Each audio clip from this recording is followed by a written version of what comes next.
Hey everybody, Ed here with the Digital Digest, and today I wanted to share a quick comparison between the Sony A7R Mark II on the left and the Sony RX10 Mark II on the right. Now this isn't really about their photographic capability because of course the $3,200 full-frame mirrorless interchangeable 42 megapixel backlit sensor that's sitting in this beast on the left does not in any way compare to the 1-inch 20 megapixel sensor with its stacked design sitting in the RX10 Mark II.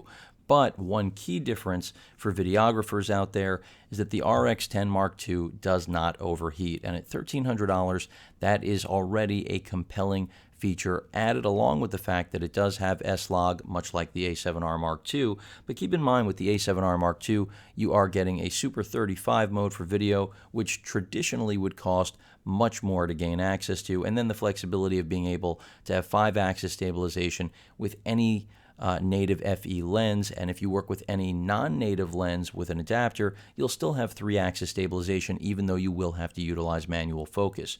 Now, the reason I have them next to each other, again, $3,200 for the body, $1,300 for the whole kit here, is because they really do represent opposite ends of the spectrum.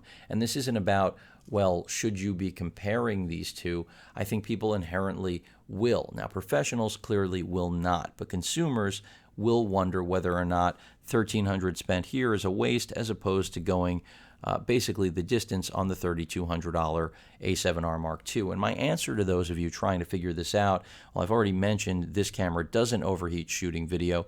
This one does.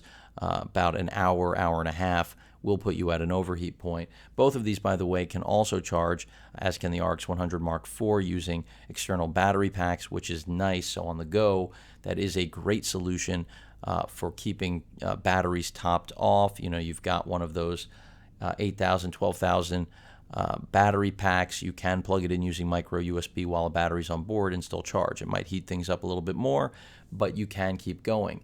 But again, this isn't about trying to decipher which sensor is better. We already know. We already know which camera is even better. But when it comes to practicality, just the visual you're seeing right now speaks volumes about which camera is right for which consumer or prosumer or professional videographer, wedding photographer, whatever you may be. In the A7R Mark II, you're paying for literally the best of everything, even with the overheat caveat. You have the most control, the most flexibility on glass. You've got some of the best still imaging in the business, especially because of that stabilization. And then in addition to that, S-Log on the video side, unparalleled video quality with the Super 35 that traditionally would put you in a whole different ballpark of expense, and build quality that is exceptional. An incredible viewfinder. You don't have slow-mo high-speed video recording like you do with the RX10 Mark II and the RX100 Mark IV, but this is really the cream of the crop in the interchangeable lens world right now. Keep in mind what you're looking at is the Zeiss 16 to 35 f4 FE lens, and it's pretty big. I mean, it does completely take out the size and weight of the RX10 Mark II. Now, the RX10 Mark II, with its fixed built-on lens, which isn't prime but does sport an f2.8 aperture across its entire range, does give you 24 to 200 millimeters in a 35 millimeter equivalency, which is nothing to scoff at, to say the least. So the point I'm really making here is that in order to really accommodate the sort of focal range you're getting with this camera, even though the 1-inch sensor in here does not compare for a pro to the one that's found here, in the UHD video realm, also you're going to get better results from the more apt to overheat, or I should just say apt to overheat as opposed to never overheating RX10. But again, to actually provide all the lenses, to pull together all the gear that you would need with something like the $3,200 A7R Mark II, you're in an entirely different world. You would need basically the lineup of lenses I have, which is the Zeiss 24 to 70 right here, f4 lens, and then you'd also need the 70 to 200, or maybe the 18 to 200 APS-C E-mount power zoom.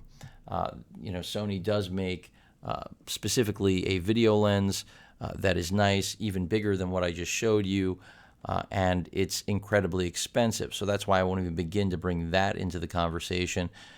But this is really all about, convenience, not wanting to switch lenses. This is the complete opposite. This is you're getting paid for a gig, or you're just a hobbyist that has to have the best of everything, and that's exactly what it delivers on. In fact, that's what these cameras share in common, is that they are both unmatched. There's nothing else like it. This is a theme with my Sony coverage lately, and it's not because I'm a fan of Sony, it's because Sony is doing this.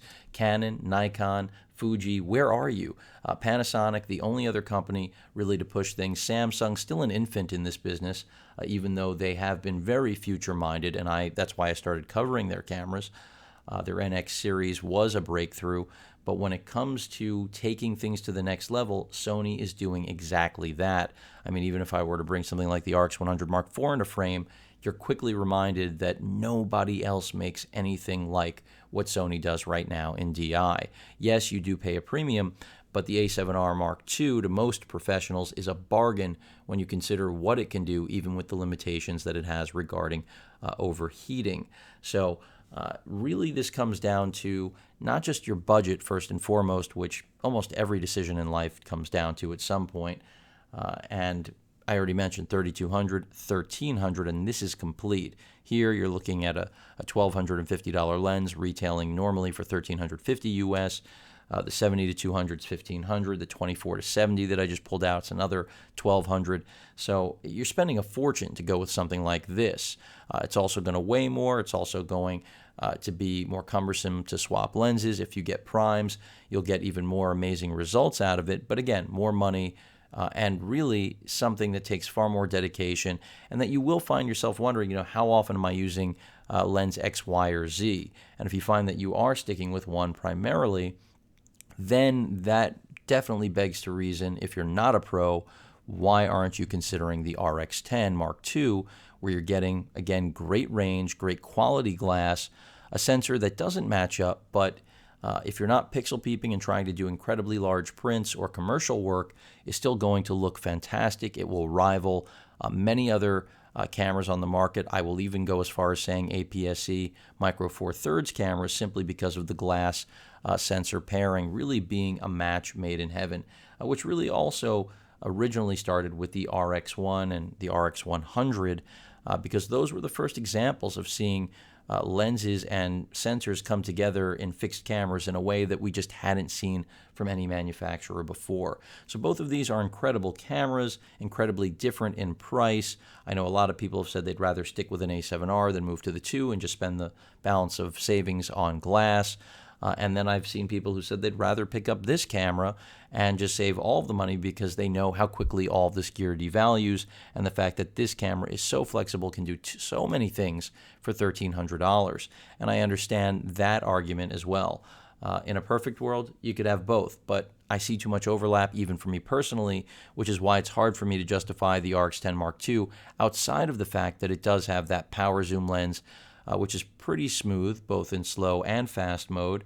A little bit of wobble here and there. It's not a video camera after all, and also its stabilization not quite as good as what you might find in the 5-axis stabilization with the A7R Mark II, especially since the lenses have a steady shot on board too. But I'm going to call the stabilization a wash because neither is perfect. If you really wanted the best stabilization for UHD video, you'd be looking at something like the AX33, which exchanges video quality for stabilization using the Balanced Optical Steady Shot, or BOSS as it's referred to, that Sony developed back in 2012, which actually, much like the 5-axis stabilization of the sensor in here, moves the entire internal of the camera, the actual lens assembly, to accommodate the shake of your hand, and basically balances out what you are not able to. But again, what this boils down to is budget and actual use. The A7R Mark II, if you're getting paid to shoot, it makes complete sense. It has everything you could possibly need. Best-in-class viewfinder, best-in-class sensor, best-in-class video, full-frame stills that really, again, aren't matched even by the higher megapixel competition, because they're not backlit, they're not able to shoot UHD video at Super 35 and flip in and out of full frame mode, and then work with so much glass, which is what Sony's always been after with the E-mount. But for $1,300, you get an incredible amount of camera here. And again, I can't stress enough that the battery life on the video side is critical. For videographers out there, I know that's one of the first things you're going to be interested in is how much video can I shoot. And the fact that you'll get over an hour with this with a single battery is a game changer, even if it's limited to 30 minutes on video, just like this is.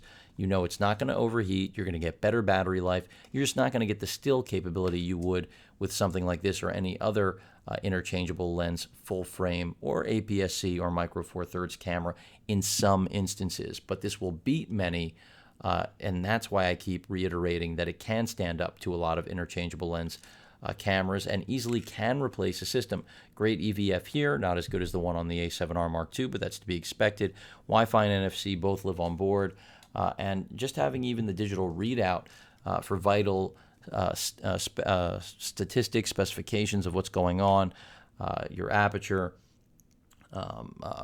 among your shot number, simple things are just niceties that didn't need to be there. Of course, they were introduced with the original RX10, and they were wholeheartedly welcomed because this really was a bridge-style camera aimed at people that were looking to do more than just have a mega zoom.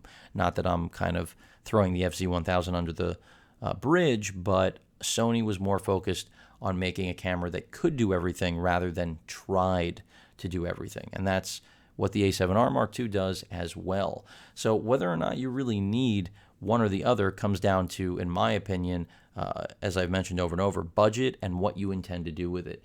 And that's not to say that the RX10 Mark II can't be used in a professional means, because it absolutely can. But I feel it's definitely a great B camera. Basically, what it comes down to is that you're looking at your A camera and your B when it comes to video. When it comes to still, again, not in the same world, but this still could substitute as a B camera easily.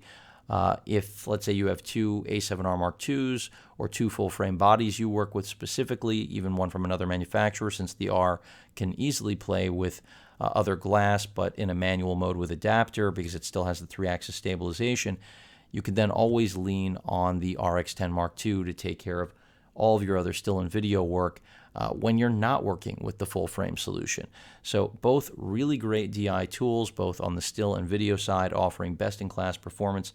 Big difference in price, but also still a substantial difference in capability, and really exactly who Sony's after. Clearly, with a $3,200 body and then lenses to take that price up to the cost of a car, Sony is not trying to attract the average consumer. The RX10 Mark II, on the other hand, as I've been touting it, really can appeal to just about any consumer on Earth, and that's what makes it incredibly unique. So if you're looking to travel light and do everything, and you're not going to pixel peep in the way, well, someone with an A7R or R Mark II is going to, then the RX10 Mark II is an absolute winner, especially without that overheating. On the other hand, if you must have the absolute epitome of DI right now in the year 2015, the A7R Mark II is exactly that, even with its overheating problems, battery issues, at least compared to this camera, again, even though they aren't like comparisons. But so far, in love with both of these, really trying to separate, the love for what they're capable of with the budget and what they're actually worth, which is why I'm actually shooting this video for all of you, is because it's something I'm personally stuck on, which is really better to have with you. And of course, the A7R Mark II is the better camera, but in terms of actual convenience and output at the end of the day and not breaking your back, not that I'm saying the R Mark II will with a lens setup, because some people will travel lighter than others and won't carry as much glass. Maybe they'll just have, the 24 to 240 FE lens that I reviewed earlier this year. But whatever you end up going with, the point is that it has to suit your shooting style, and you don't want something that's going to end up on a shelf collecting dust. So if you're fully vested and you're going to, go out and shop all of the FE lenses or manually shoot all of your legacy glass, then the A7R Mark II is a no-brainer. On the other hand, if you already own a digital SLR or you have an older Sony E-mount camera and it's collecting dust because you enjoy an RX camera of choice already, then the RX10 Mark II easily is the choice you should be making. So hopefully that helps all of you. I mean, that's how I personally feel about it. We've got best in class, and then we have best for price. and maybe even more than just best value with the RX10 Mark II. Neither matched by any competitor, and until there is a match, I'm likely expecting it from Panasonic, not Canon or Nikon, and you all know why. There really isn't anything else to talk about. So while a comparison like this, many of you would have thought I wouldn't have done, here it is, folks. $3,200 body against a $1,300 point-and-shoot camera, because both will make you smile. Both will make shooting fun. And of course, this one could actually make you potentially money if you are a professional photographer or videographer. And not to say that this one can't as well, at least again as a B cam. I'm still not going to go as far as saying A, which I've reiterated over and over again. But great capabilities, a lot more than you'd expect from either in their form factor or price point, despite what many people have been complaining about in the comments on my update videos regarding both. Any questions or comments, please feel free to post them. And of course, as usual, please feel free to subscribe. Later.